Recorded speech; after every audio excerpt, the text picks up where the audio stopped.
Good afternoon. The time is 4:29 p.m. I'd like to call to order the July 21st, 2025 meeting of the Norwalk Board of Police Commissioners. We have a quorum with Commissioner Lopez, Commissioner Collier-Clemens, Commissioner Palladino, and Mayor Rilling. The first item on the agenda is the approval of the minutes of June 16th, 2025. Do I have a motion? I move approval of the minutes. Motion by Commissioner Collier-Clemens. Are there any corrections, deletions, or omissions? I have none. I have none. And I have none. All in favor of the minutes as submitted? Aye. Next item on the agenda is public comment. If there's anybody in the waiting room or that wishes to make a comment or question about the item that may be on the agenda. Do we have anybody that is waiting to make public comment? Mr. Levin, you are unmuted. Thank you. Good afternoon, police commissioners. My name is John Levin. I've lived in Norwalk since 1991. I understand that I should expect to be cut off if my remarks last longer than 3 minutes, and also that I likely will be cut off immediately if I discuss or make reference to an item that the mayor considers to be not on this meeting's agenda.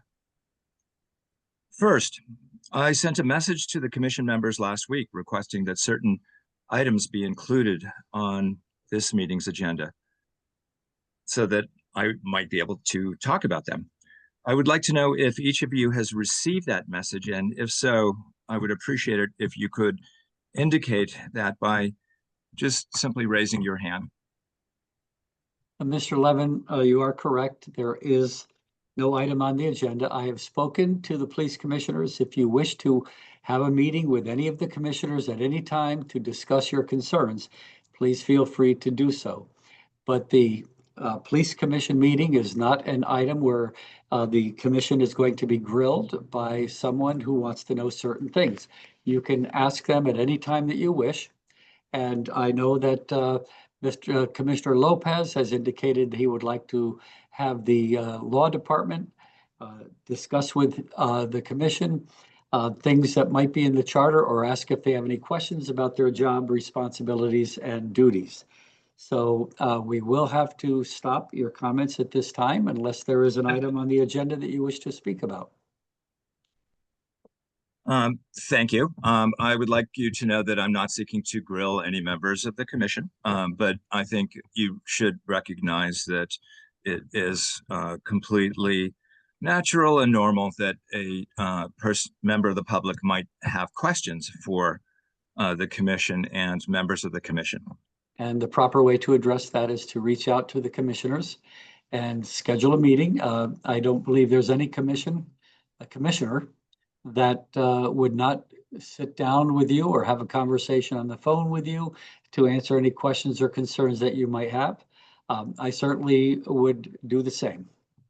I would like to ask you, though, is there a reason why the 4 items that I requested be included in the agenda can't be included in the agenda or won't be included in the agenda? Because the agendas are put together by the department based on what the issues are. And that's why. Okay, well, that is a problem right there because... Thank you, Mr. Levin. Yes, thank you.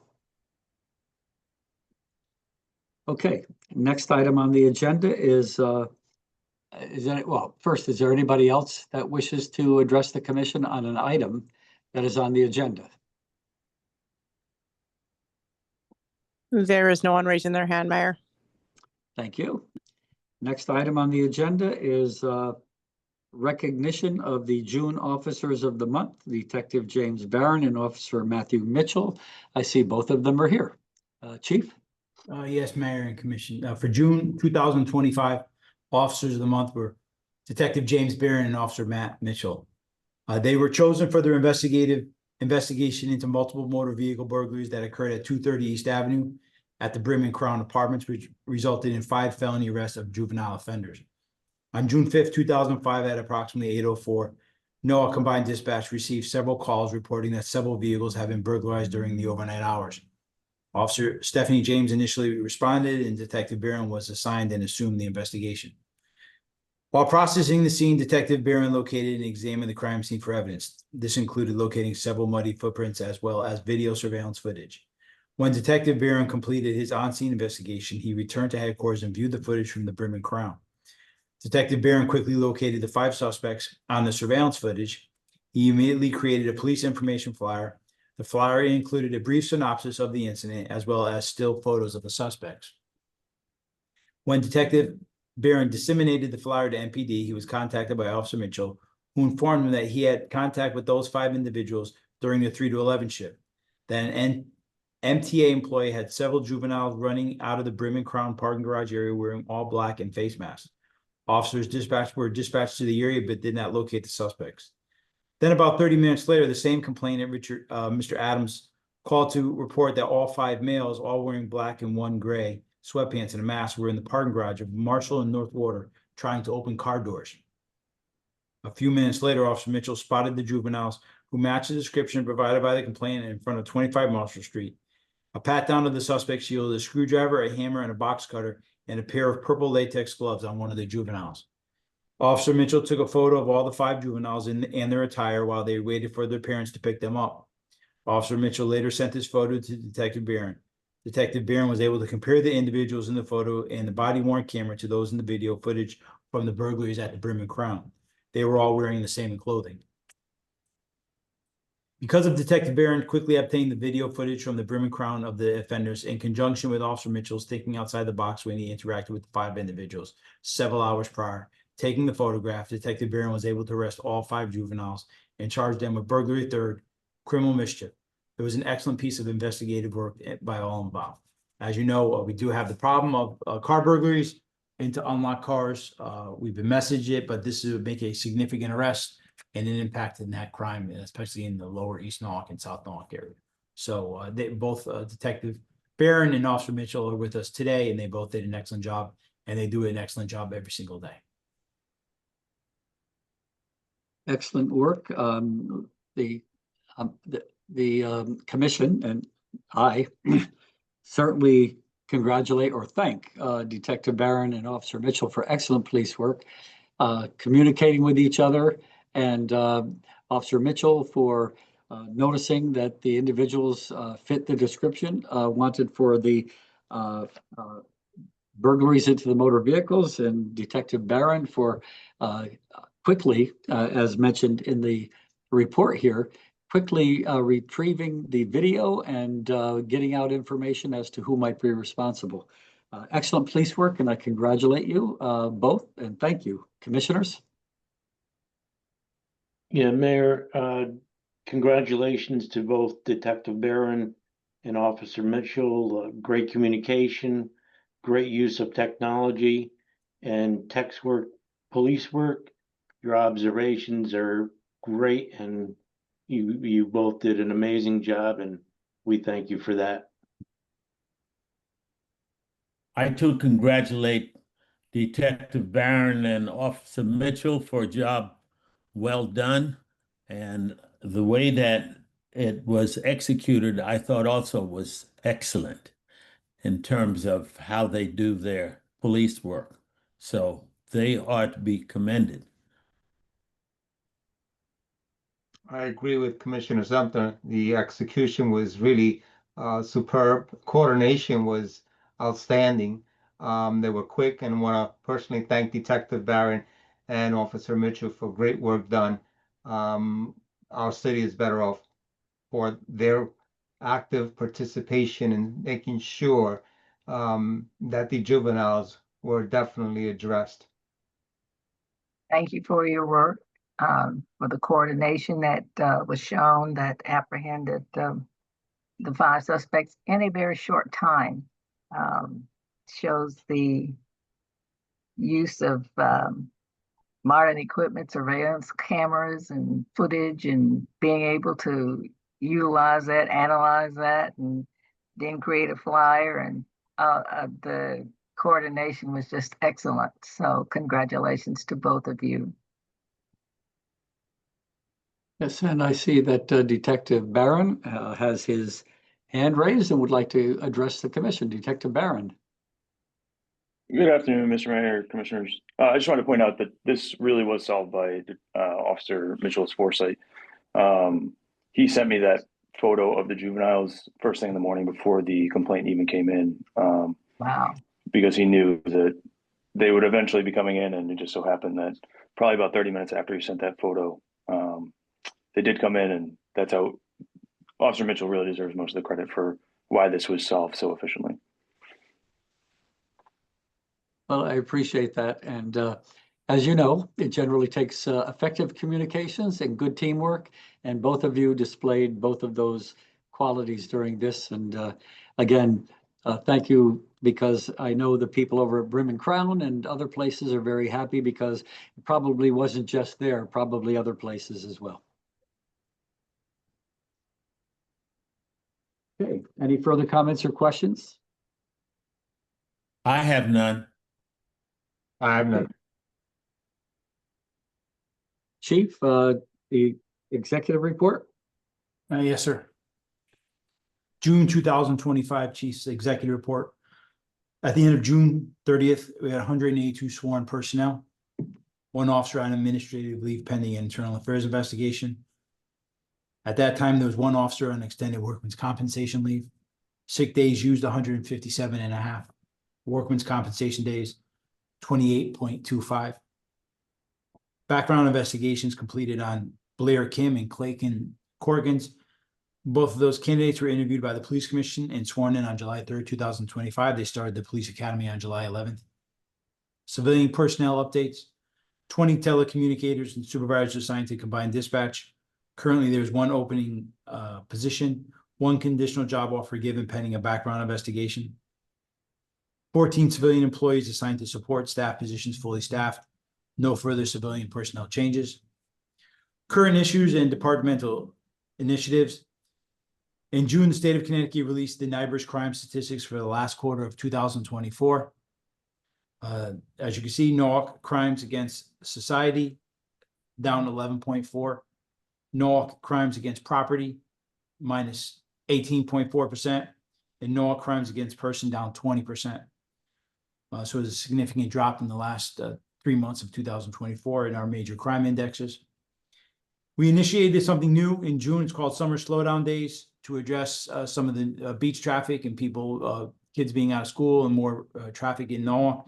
The traffic unit specifically targeting speed and aggressive driving enforcement. There was 1,268 total traffic stops, 1,187 citations issued, with 13 criminal arrests made during those interactions for warrants and other crimes. June 2025, lots of preparation and planning of the July 4th events, specifically the fireworks and assistance in the Rowayton fireworks and other mutual aid that we give other communities during that time. It's a very busy time around the July 4th.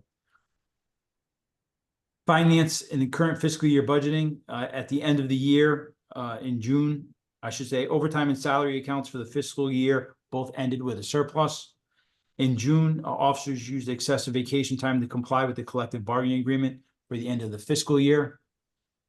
Please see the appended spreadsheets for June 2025 and end of fiscal year 24-25 budgeting status. The first report from administrative records, which is prepared by Mr. Dasmo, has different indexes. From the finance report, uniform patrol was up 16%. As you correlate the use of more vacation time, as we have to work down those accruals, you'll see a bump in overtime. Special services overtime up 40%. They made some significant case in regards to their smoke shops, liquor initiatives, and other operations that they conducted. Detective Bureau up overtime up 17%, and Trading Division up 41%, because we did a lot of specific patrol-oriented training in June that we, in regards to use of force and de-escalation and other things that we wanted to complete by the end of this fiscal year. OT in 5 accounts monitored up 25%, but we still ended up with a surplus at the end of the fiscal year, which correlated with the use of more vacation time. Data entry is coded May 22nd, 2025 by Administrative Records Division. We completed the school security overtime for the school year of 24 and 25, the police department. The cost of that was $493,000, $474 for the school security overtime hires that we supply in all public schools, which is 5 officers a day, strategically located to provide maximum security for officer safety and public safety.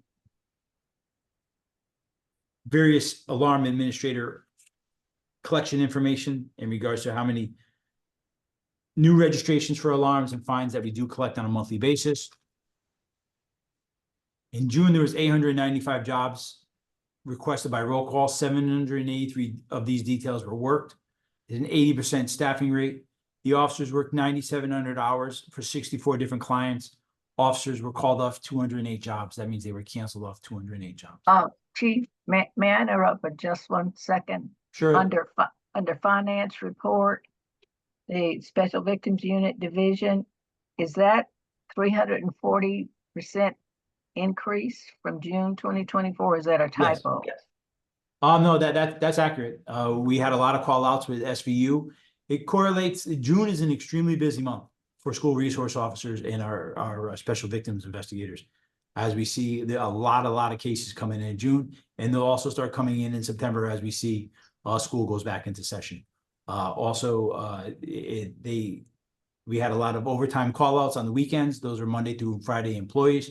So there is a lot of overtime expended when these officers, when investigations of felonious investigations come in on Saturdays and Sundays, we have to call the investigators back in from home. Thank you.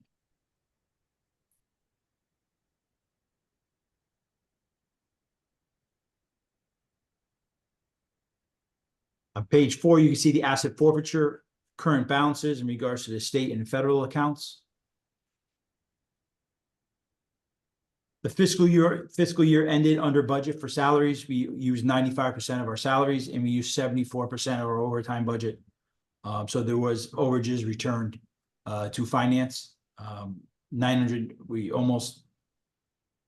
$1.8 million was returned an unused salary and overtime money in both of those accounts combined for salary and overtime at the end of the fiscal year. Question. Excuse me, I just wanted to ask a question, Chief. When you said returned, where's it returned to? The city. It Oh, goes into the okay. general fund. He goes back to finance, sir. Back to finance. Yes, sir. Okay. All right. Chief, I've got a question. The fact that we did have a surplus from our budgeted amount, is that going to impact our approval for our budget for the coming year? The budget's already been approved, ma'am. The fiscal year we started the new fiscal year. So the bottom line is with this is that, like, our overtime and salaries, it's a human driven effort, and the variables, it's not a standard production.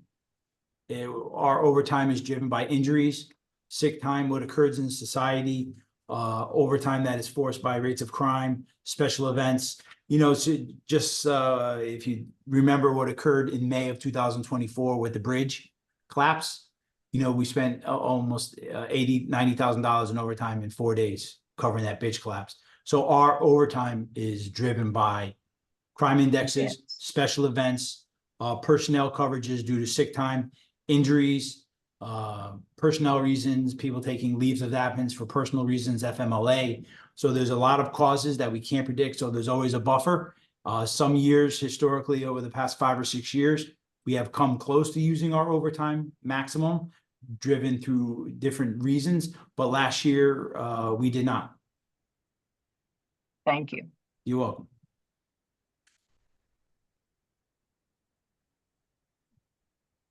There's a comparison, a full breakdown of salaries and overtime on the second to third to last page, and the comparison of sick and comp time for the complete fiscal year of July 2024 to June 2025, with a bar graph below comparing the two. And personnel updates since the end of that administrative services keeps in regards to new hires and people who have retired or resigned since last fiscal year, since July 1st, 2024, to capture all our data from the past year. Okay. Chief, I wondered on the, what is that, police department asset forfeiture? And I noticed there's between A, B, and C. I couldn't quite understand that, what was going on with regard to particular C. It looked almost the same. A and B, or A and C looked somewhat similar. Yeah, A was the beginning balance at the beginning of the month. Uh-huh. B was the activity during that month, and Uh-huh. C is the end of the month record, sir. Okay, all right.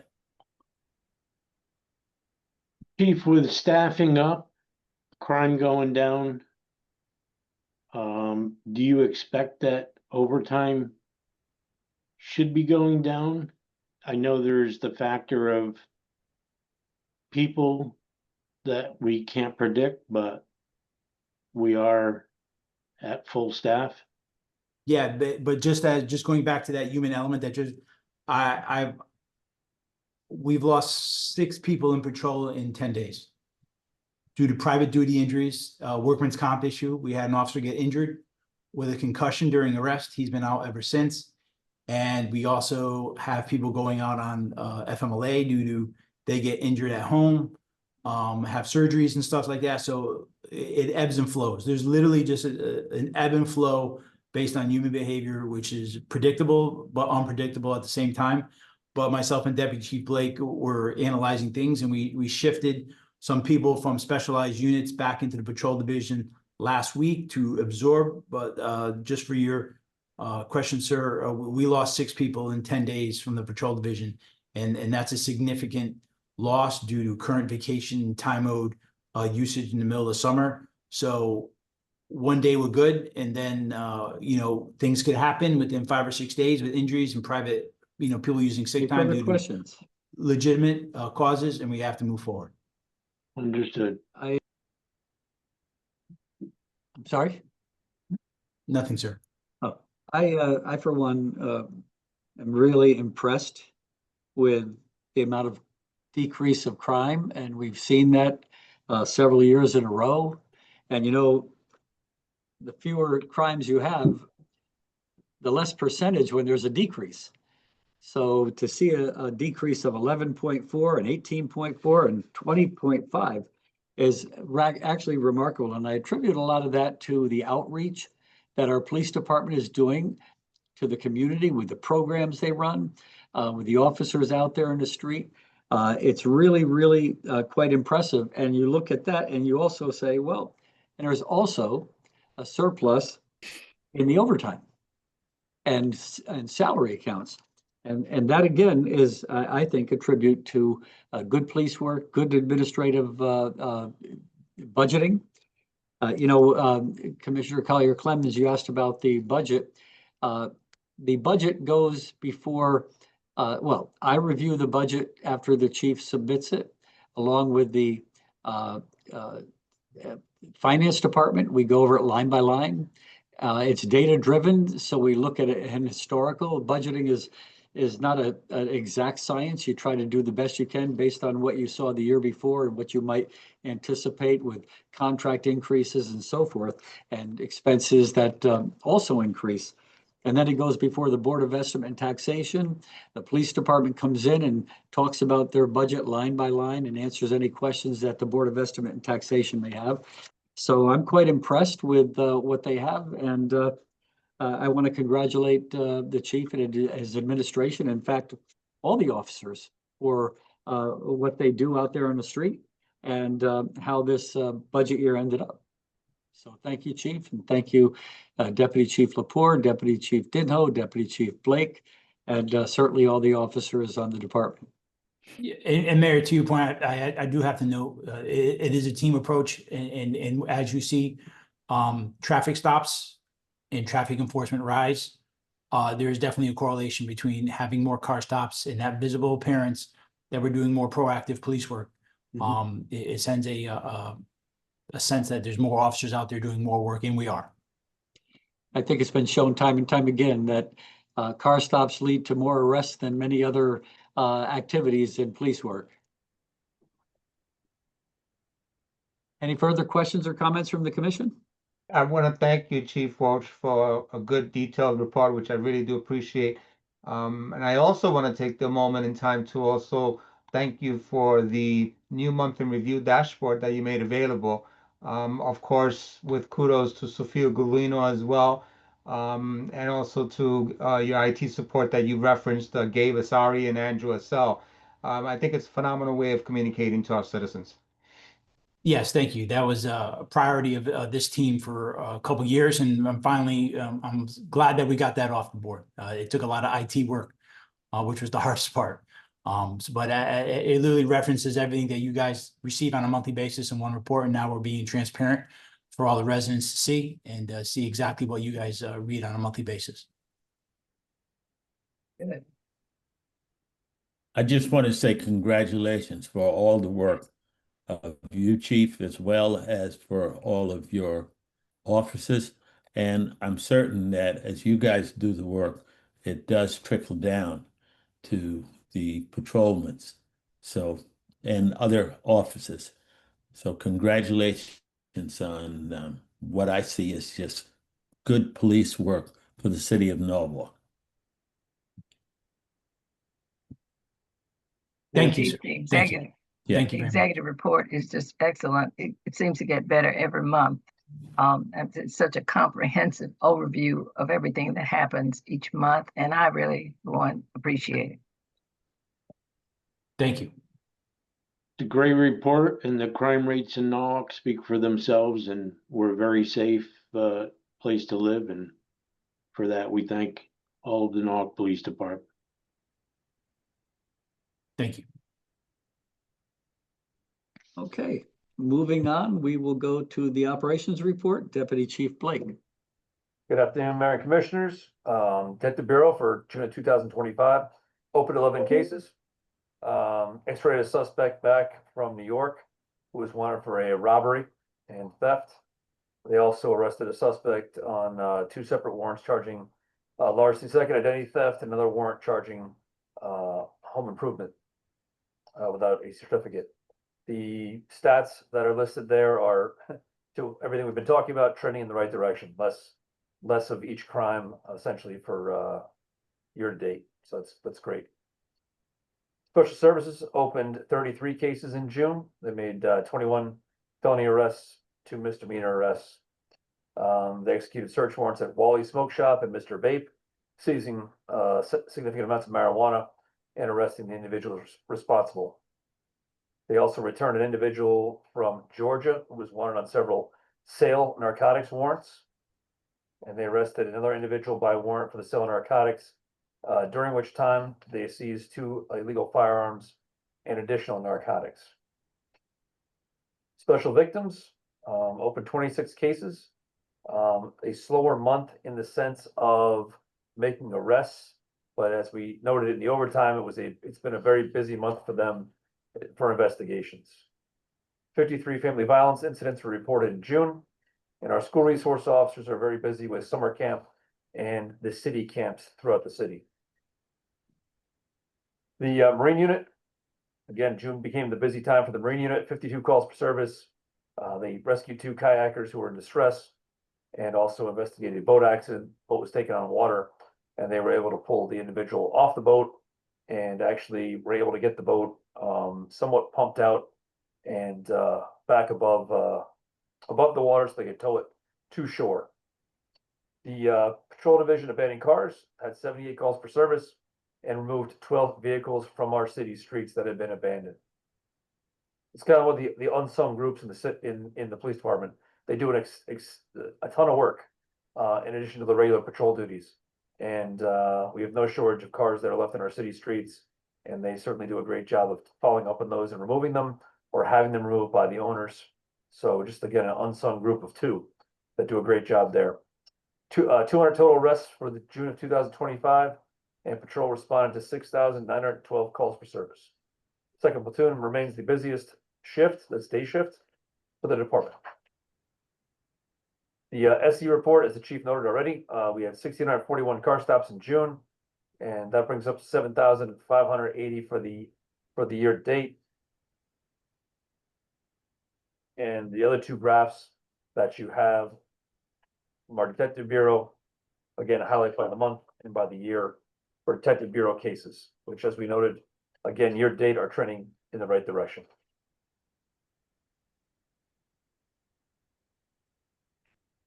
Deputy Chief Blake, question.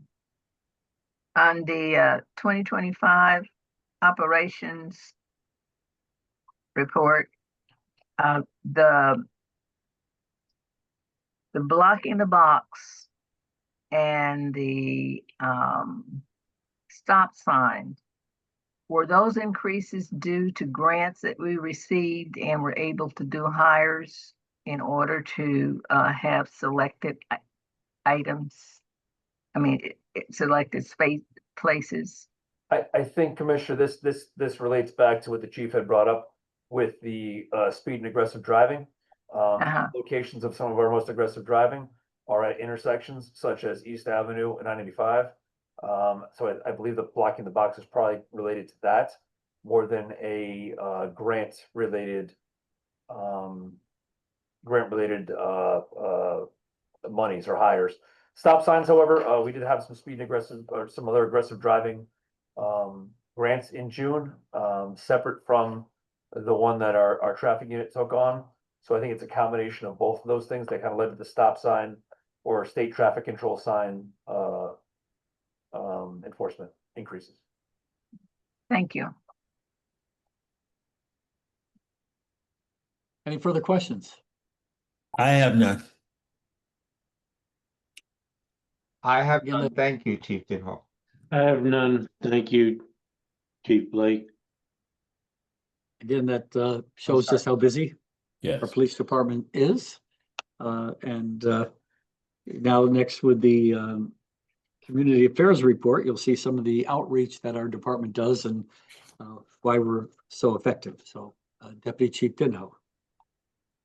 Good afternoon, Mr. Mayor, Commissioners. For the month of June, the Community Affairs Report, the Community Police Services Division in the month of June answered 1,803 calls for service. That was their total calls for service. They went to 8 major events for June. We had the safety fair at City Hall they participated in, the railroad crossing awareness at Glover Avenue, where we partner with Connecticut Rail. And as drivers come by, we hand out safety pamphlets about the dangers of stopping on railroad tracks. There was the law enforcement torch run in Route 1 from Darien to Westport, which the officers did traffic for and also ran in. We had quite a number of officers actually running in the torch run. There was a escort for St. Joe's Church. There was the American Legion Touch-A-Truck. They did a joint operation with the DMV truck inspections, which is also excellent for traffic enforcement. There was a Juneteenth celebration at the Norwalk Green. There was the Officer Gorton wreath laying at Riverside Cemetery. There was a coffee with a cop at Calf Pasture Beach, which is something new that we tried that seemed to the walkers, the residents of Norwalk there on a Saturday morning seemed to enjoy that. And we had in June a citywide summer slowdown initiative that the chief had mentioned before. So for June traffic data, they conducted a total motor vehicle stops of 1,360 motor vehicle stops. There were 62 parking violations, 7 child safety seat installations. They responded to 3 abandoned vehicles and made 4 DUI arrests, and cell phone violations were 121. So we continue to do that for distracted driving. Let's see, major enforcement locations. There were a total of 133 different locations that they did in the month of June. And as you know, from times past, it's coded there in red and green. And the red ones are selected based on statistics from the Yukon Traffic Database Repository. It will send officers out in response to that. And the green ones are based on resident requests for service. Our behavioral health unit opened 41 cases. They addressed 41 and closed 30. Of those, 22 were hospitalized. 2, they partnered with the state's attorney in Stanford Court. 10 were referred to services. In 21 cases, they worked with the family to provide aid. Our training division had a total of 8 subject areas that were taught for a total of 52 officers trained. The Norwalk Animal Control Unit responded to a total of 71 calls for service. 3 of those were animal bite incidents, and they took enforcement action on 3 of the cases, and 3 dogs were adopted out. And then finally, at the end there, you see the breakdown of all the classes that were had and all the officers that attended. Looks like they did a lot of training. Yeah, I was looking at. Well, it shows in the officers that we honor each month that it's working. Thank you, Deputy Chief Denho, for an excellent report. You know, everything is about relationships, and these community events improve the relationships between our community and the police department, gives the community a sense of being able to relate and believe that when they call, the police officers will respond. When you're in a crisis and you remember going to one of these events and how the police officers, you know, interacted with you, you're more likely to call them or to give information when it's needed. So thank you very much. This is important. Thank you, Commissioner. Thank you, Deputy Chief Denho. I thought maybe perhaps, can you give me some insight on the significant participation on these 2 classes, use of force elective and use of less lethal force? I mean, I see like 44, and then the other ones are in the single digits. Can you speak to that? So a lot of this will be, we will go over use of force from everything relating to handgun usage to taser usage. It could be hand to hand or pepper spray usage. Well, I was specifically asking about the participation, how we have, you know, that number is what I'm saying, the 44 number of participants, as opposed to the 4, 2, and 1. Just out of curiosity, so I could better understand what the, you know, the why so many interested are in that. What do you say to that? Well, so that is one of the most important areas of training that we have, is the use of force, and especially maybe more how to de-escalate use of force, so we can keep from using it as little as possible when it's necessary. And also, we find that through the summertime months, a lot of officers go on vacation. July 1st populates new vacation days, so we try in June to wrap up a lot of training before officers start to go on vacation and aren't available. So this will be some of that also. Thank you. Thank you. Oh, I've got Deputy Chief. another question. Commissioner, Sorry. I'm sorry, just Commissioner Lopez, just to further expand on Deputy Chief Denho's. We started a new training initiative in June. It was called Box Training. It's quite effective training where the officers actually get exposed to several different situations, and they have to quickly evaluate the situation and respond accordingly. We call it box training because it's sort of like they don't get a lot of information. They just get introduced to a situation with role players, and they have to escalate and respond for their own safety and citizen safety. So it's quite an effective program. That's part of this huge push. This is just the first phase with those officers, and we're going to be doing a second class probably in the fall with the people who weren't able to participate. That's why you see such large numbers. Mm-hmm. Okay. That's really an effective class. I sat in on one, and it's amazing how you just sometimes don't know which is the right decision to make so quickly. Yes, it's unlike any other training that we've done in a long time. It's where we're sort of breaking the mold of our regular training, and this is to teach real life events and good decision making, and that's exactly what we want. Okay, sounds great. And I just want to thank you for the work that you do there, Deputy Chief Denho. Thank you, Mr. Commissioner. I've got one question. What is an unregistered instructor?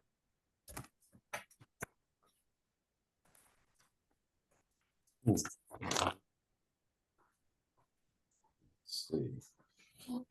Do you, Under narcotics field testing, crime scene processing and leadership, use of less lethal. okay. I see it Force. there. I will find out about that. Okay, thank you. Exactly why that. I will find out about that and get an answer for the commission. Thank you. Yes, ma'am. Thank you, Chief Deneau, for a great report. And to the commissioners, when you look at the report of training, officers quite frequently are placed in an immediate stressful situation. They have to make a decision based on their training and experience in a matter of seconds. And then prosecutors and lawyers and judges and oftentimes the public sits there in judgment on Monday morning. And it's really remarkable of the research that I've done over the past years of how many times the officers were found to have acted appropriately, even though they had to act quickly and like I said, under a stressful situation. And that is a tribute to the training they received, the experience they received, and the camaraderie within the police department. So next we have administrative report, Deputy Chief Lepore. Good evening, Mayor. Good evening, Commissioners. Good evening. Hello. For the administrative report, for our grants and inspections area, there were no DUI grant hires for the month of June. So our hires for the grants for June were actually almost at zero because we used a lot of our times back on Memorial Day, and then they were going to be gearing up again for July 1st. So there was no DUI grant hires for the month. Speed and aggressive driving grant that was that we were awarded in June runs from July 1st through September 5th.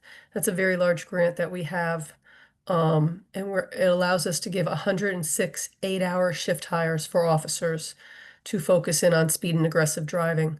So you'll see them out there. You've seen them out there all month, and they'll be going through the summer. They have some good stats will be coming in for next month.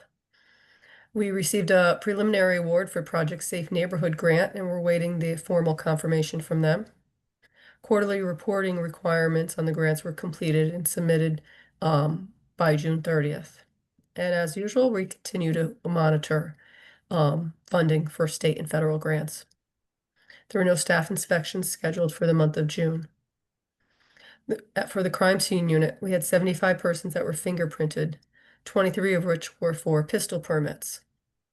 They had 16 case requests for DVDs and photos. 12 cases were processed for evidence. They had 86 patrol cases for photograph downloads of crime scenes.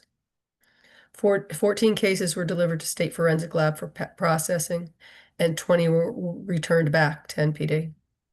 We have 15 vehicles stored for court cases at this time.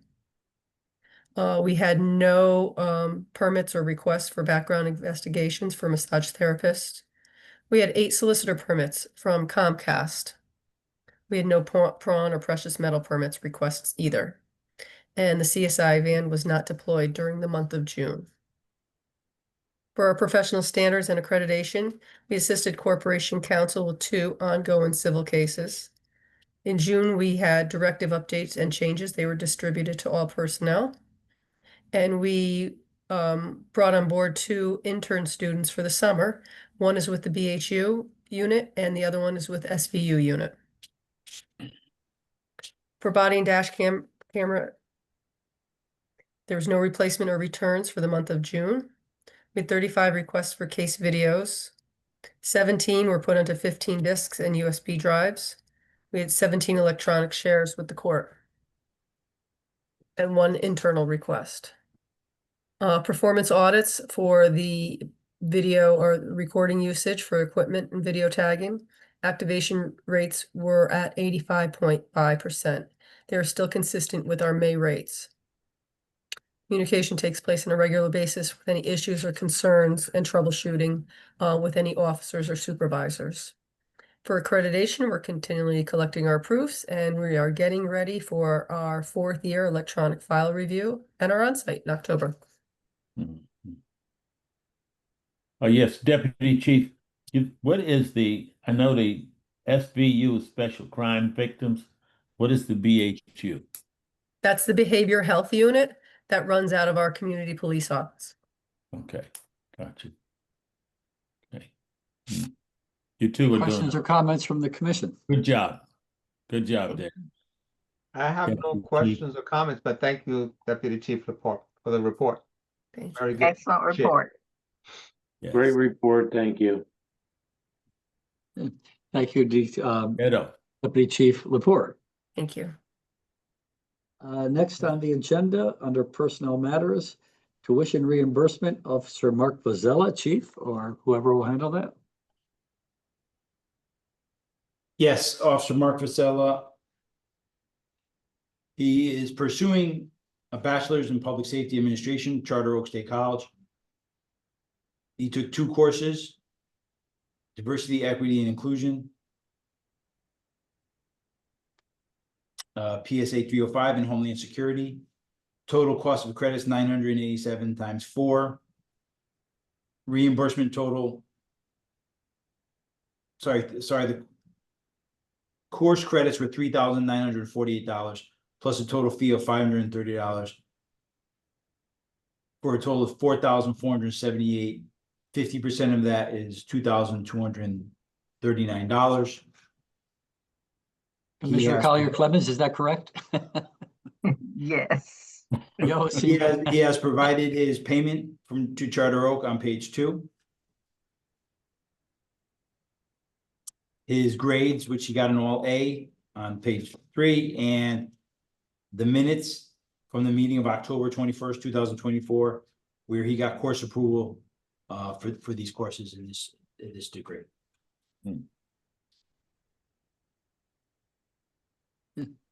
Any questions? I'm sorry, we moved that for discussion. Sorry. Who wants to move that? So move. I'll move that. Okay. And any further discussion or questions? Now, I believe that this was from last month when we did not have the commission's approval for the course approval for it, but it's included now, so it's complete. Okay. Any further questions or comments or discussion? I have none. I have none. I have none. I have none, and I do want to just make a comment on the number of officers on this department that have advanced degrees or those who are pursuing it, I think is rather impressive. And whenever we get the grades, it always seems like they do extremely well. So they're dedicated to advancing themselves in the area of law enforcement and their profession. Seeing none, all in favor of approving the application for tuition reimbursement from Officer Mark Vazella? Aye. Aye. Aye. Aye. Opposed? Abstentions? Motion carries unanimously. Next item on the agenda is complimentary letters. Chief. Yes, another one for Officer Seitz. I believe this is like his 3rd time, at least in the past 6 or 8 months, he's gotten a complimentary letter, Officer Richard Seitz. Dear Chief Walsh, yesterday morning I was pulled over for rolling a stop sign in Rowayton by Officer Richard Seitz. I had 2 very young, distant great nephews in the car on a visit from Australia who had desperately wanted a ride in my old convertible, whose stay was made memorable by the cops' cars flashing lights. I do not wish to make light of what was, after all, a traffic offense, but Officer Seitz behaved with exemplary courtesy and good humor to our encounter and left a lasting good impression of North PD to take home to Australia. Not to mention sharpening my own observation of stop signs. He is a credit to the uniform and to your PD. Yours sincerely, a Mr. Lawson, Quintard Avenue, Norwalk, Connecticut. Well, he didn't say whether he got a ticket or a warning. I think But thanks for the letter. a thing that an officer can strive to is you stop somebody on an enforcement action and they write a letter saying thank you. That says a lot. It worked. It does. It says a lot with regard to the job that he does, and it's It interesting. reflects his diplomatic skill set at Yeah. issuing summonses, if he did. I think that brings us to the end of our agenda. The next meeting is August 18th, 2025 at 4:15, and I will entertain a motion to adjourn. So move, Mayor. Don't move. Okay, all in favor? Aye. Aye. Aye. Aye, and we are adjourned at 5:19 PM. Thank you all and have a great week. Have a nice. Thank you. You too. Everybody have a great week. Everybody.